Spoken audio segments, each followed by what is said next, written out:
jumlah perangkat daerah. Ternyata jumlah yang dipilih itulah jumlah yang maksimal, jumlah yang terbesar, ya. Dan itu tidak berbanding lurus dengan PAD ataupun jumlah penduduk ataupun luas wilayah. Kemudian yang berikutnya adalah jumlah perangkat daerah tidak berbanding lurus dengan potensi daerah dan tidak ada fokus prioritas. Karena dasar awalnya adalah ketika pembentukan itu dasarnya adalah urusan. Ketika kita bicara urusan, kita bicara input di sana. Nah, pada sekarang kita ketahui bahwa sekarang bicaranya adalah outcome. Nah, kemudian yang berikutnya adalah terdapat bias data perhitungan variabel teknis karena data bersumber dari masing-masing Pemda yang cenderung bersifat subjektif serta mudah diubah-ubah sesuai dengan kepentingannya. Jadi kalau mau mengusulkan usulan daerah, data-datanya diperbesar. Maka kemudian harapannya ke depan itu cukup kita menggunakan sumber yang sama. Contoh untuk jumlah penduduk berarti kita bisa dari BPS, katakanlah begitu. Ya, untuk jumlah yang lain-lain kita bersumber pada satu institusi saja. Selanjutnya Bapak Ibu sekalian, nah ketika kita berbicara konsep penataan organisasi, kita kenal dua hal yang menjadi pertimbangan, yaitu able people dan agile process. Nah seperti yang kita sangat ketahui, ketika kita berbicara agile process, maka sebetulnya tata kelolanya perlu diperbaiki. Dan itu menuntut adanya kemampuan SDM-nya. Nah saat ini maka ketika kita berbicara jabatan-jabatan saat ini yang menonjol adalah jabatan-jabatan yang sifatnya knowledge worker atau jabatan fungsional, ya. Tinggal nanti bagaimana kita mengatur pola kerjanya. Lanjut. Selanjutnya Bapak Ibu sekalian, ya, kita berbicara kaitannya dengan redesign konsep kebijakan kelembagaan pemerintah daerah.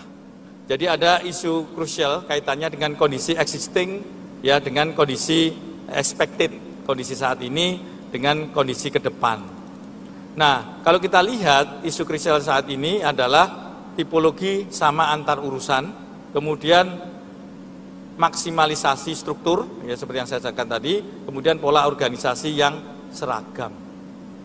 Nah, ke depan harapannya adalah terdapat variabel yang bersifat achievable, ya, dinamis, dan variabel yang bersifat given atau statis. Jadi ada, katakanlah ketika kita berbicara kaitannya dengan PAD, itu sifatnya adalah achievable, ya, berbeda dengan ketika kita berbicara luas wilayah. Nah ini hal yang perlu kemudian menjadi pertimbangan ketika kita menentukan variabelnya. Kemudian variabel lebih menekankan tujuan otonomi dan potensi daerah. Dan yang ketiga, tipe daerah menentukan komposisi perangkat daerah, kemudian komposisi perangkat daerah menentukan tipologi perangkat daerah. Sehingga ujung-ujungnya itu sama, mau yang besar, mau yang kecil, ya, mau yang sedang, mau daerah kepulauan, mau daerah pertanian, mau daerah perkotaan, ujung-ujungnya adalah besarannya sama dan strukturnya sama juga besarannya. Lanjut. Kemudian Bapak Ibu sekalian terkait dengan upaya untuk melakukan transformasi perangkat daerah. Maka di situ kita menggunakan pembaruan terhadap variabel-variabel untuk penentuan tipe daerah. Jadi di sini, ya, kita sudah lakukan simulasi dan berkoordinasi dengan teman-teman dari Kementerian Dalam Negeri, bahkan Menpan sudah mengirim surat rekomendasi terkait dengan transformasi tersebut kepada Kementerian Dalam Negeri. Nah, di situ ditentukan kaitannya variabel adalah jumlah penduduk, luas wilayah, APBD, PAD, PDRB. Nah, ditambah ini ada dua variabel baru, yaitu prosentase kemiskinan dan prosentase angka pengangguran. Nah, di sini terkait juga dengan kebijakan RB, ya. Ketika kita berbicara di situ kaitannya dengan kemiskinan dan prosentase angka pengangguran. Sedangkan inflasi sendiri karena sifatnya yang dinamis, ya, bahkan setiap bulan berubah dan seterusnya, itu tidak dijadikan sebagai salah satu hal, meskipun waktu itu ada usulan untuk dijadikan sebagai salah satu variabel. Nah, sehingga ketika kita bicara tadi variabel-variabel sudah dilakukan simulasi. Nah, di situ ada catatan penting yang perlu, yaitu jumlah penduduk proporsinya 20% dari total variabel karena urusan pemerintahan mengurus manusia dalam bentuk mengatur dan menyediakan barang dan jasa publik dalam rangka mewujudkan kesejahteraan. Ini variabel yang paling besar di situ ya. Terus kemudian untuk sosial kaitannya dengan kemiskinan, pengangguran, ekonomi kaitannya dengan PDRB, keuangan kaitannya dengan PAD dan APBD, sedangkan administrasi kaitannya dengan penduduk dan luas wilayah. Lanjut. Nah, di sini Bapak Ibu sekalian, setelah dilakukan simulasi terhadap daerah-daerah yang besar, daerah yang sedang, daerah yang kecil, dan daerah-daerah yang dianggap memiliki data yang akan merusak data tersebut. Jadi contohnya ketika kita berbicara Kabupaten Bogor, katakanlah gitu ya. Nah, Kabupaten Bogor itu jumlah penduduknya, luas wilayah dan PAD-nya besar. Sehingga kalau kita masukkan ke sana akan merusak data yang ada. Maka kemudian kita keluarkan itu ke dalam data. Sehingga begitu juga kalau kita lihat kota Surabaya juga dibandingkan dengan yang lain, maka variabel-variabelnya akan cenderung besar di sana. Sehingga kemudian kita atur di situ ya. Nah, sehingga dari sini ya, tadi daerah-daerah yang saya sebutkan tadi merupakan daerah-daerah outlier ya, daerah-daerah outlier. Sehingga kemudian kita mengambil simulasinya seperti itu. Contoh untuk daerah outlier kita pisahkan ya. Sehingga kemudian memunculkan simulasi seperti pada gambar berikut ya. Kaitannya dengan jumlah perangkat untuk outlier itu 38, untuk tipe A kategori perhitungan dari skor 59,79 sampai 78,95 itu jumlahnya 34, untuk tipe B kategorinya sedang itu adalah 32, dan untuk yang tipe C ya, perhitungan di situ adalah 28. Ini berdasarkan hasil simulasi beberapa data-data yang dipakai ya di luar data-data yang sifatnya outlier tadi. Lanjut. Nah, begitu juga kayak untuk perangkat daerah kabupaten, tadi kalau tadi provinsi, sekarang kabupaten, kita sudah lihat juga ada outlier di situ, juga jumlah perangkat daerahnya 35, untuk yang ke tipe A itu 32, untuk jumlah perangkat daerah yang sedang tipe B itu 30, dan untuk yang tipe C itu adalah 27. Lanjut. Begitu juga untuk kota, ya kita bisa lihat ya, jumlah perangkat daerah untuk outliernya 34, untuk yang tipe A besar itu 30, untuk tipe sedang itu 28, dan untuk tipe kecil yaitu jumlah perangkatnya daerahnya 26. Dan ini sudah diuraikan di situ ya, untuk urusan-urusannya detailnya sudah ada ya, ada di sana, nanti bisa diterima Bapak Ibu sekalian untuk bisa dipelajari lebih lanjut. Lanjut Bapak Ibu sekalian, kaitannya kondisi yang diharapkan ya di sini. Kalau kita lihat ya, jumlah perangkat daerah berbeda antar daerah sesuai dengan tipe daerah. Tipe perangkat daerah berbeda sesuai dengan tipe daerah.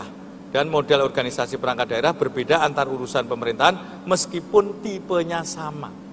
Jadi artinya ada keleluasaan dari teman-teman di pemerintah daerah untuk mengatur.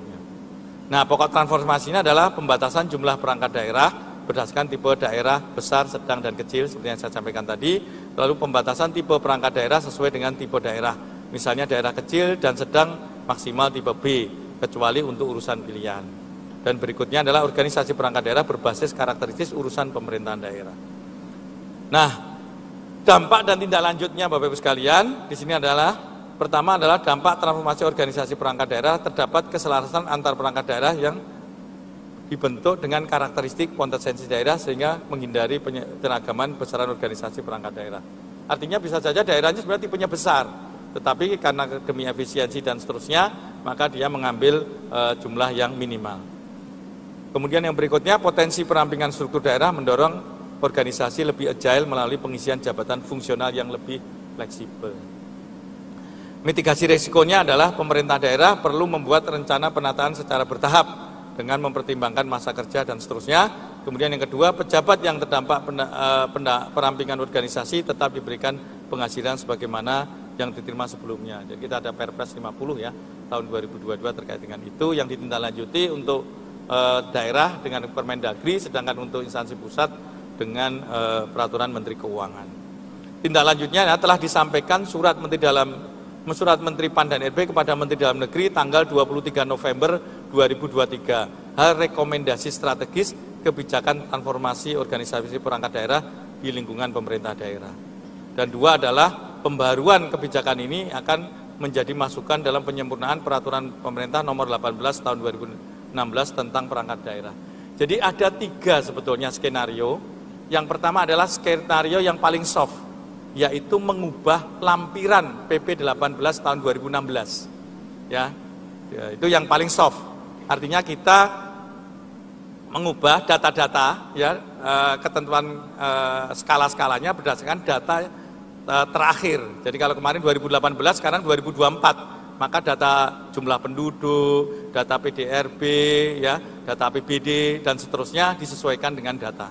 Itu yang paling soft. Yang kedua adalah yang moderat, ya, di tengah, yaitu dengan melakukan perubahan terhadap norma yang ada di dalam PP 18 tahun 2016. Ya, kaitannya tadi terkait dengan variabel-variabel yang digunakan. Salah satunya tadi menambahkan kemiskinan, angka kemiskinan dan angka pengangguran di situ, ya, pengatasi di situ. Yang ketiga adalah yang paling istilahnya radikal, yaitu melakukan perubahan terhadap Undang-Undang, ya, nomor 23 tahun 2014 tentang pemerintahan daerah. Karena mengubah yang awalnya dasarnya adalah input urusan pemerintahan, kemudian diubah menjadi dasarnya adalah outcome berdasarkan kinerja. Ya, maka basicnya nanti adalah program-program yang dilakukan di dalam RPJMD, ya, dan di dalam rencana-rencana kerja di pemerintah daerah. Mohon izin Pak Is, 2 menit.